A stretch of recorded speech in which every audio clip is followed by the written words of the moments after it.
dans Chroniques et Histoire.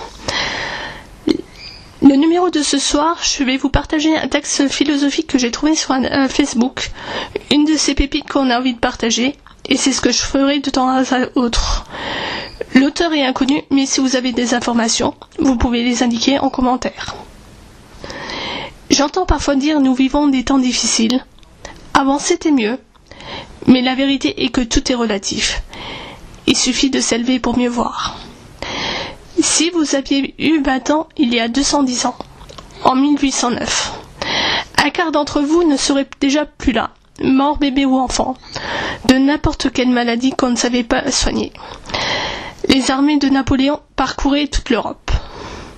Vous, les garçons, vous auriez été recrutés de force et beaucoup seraient morts de leurs blessures en Autriche, en Espagne, ou gelés dans les steppes en Russie.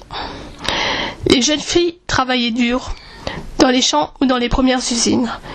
On n'allait pas à l'école ou seulement quelques semaines en hiver. On vivait sous le code civil de Napoléon qui faisait de la femme une éternelle mineure. Dans les familles pauvres, on se mariait avec qui on voulait, mais on n'avait à mettre en commun que la misère.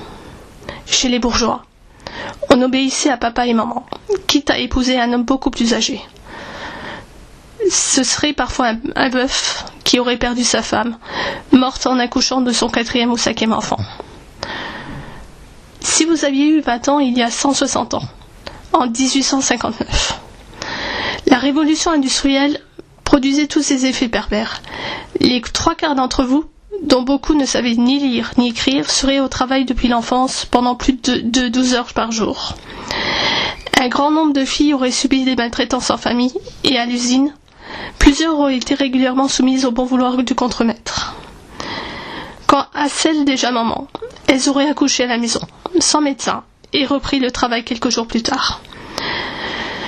Le service militaire durait 8 ans, et si la base en était le volontariat, on complétait chaque année par des tirages au sort.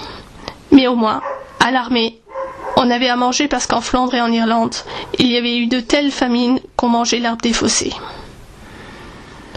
Si vous aviez eu 20 ans il y a 110 ans, en 1909, quelques-unes auraient été à l'école régulièrement et broderaient aujourd'hui leur trousseau.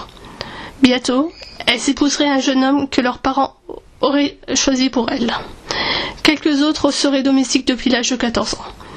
Une dizaine, bien douées, seraient devenues institutrices, employées des postes ou vendeuses. Mais puisque l'école n'était pas encore obligatoire, la majorité travaillerait toujours en usine, sans aucune protection sociale. Quant aux garçons, ils pouvaient espérer changer les choses. À présent, ils avaient le droit de vote, mais seulement à leur majorité, à 25 ans. Ce qu'ils ignoraient, c'est que, jeunes mariés, pères de famille, les tranchées les attendaient 5 ans plus tard, et sans doute la mort.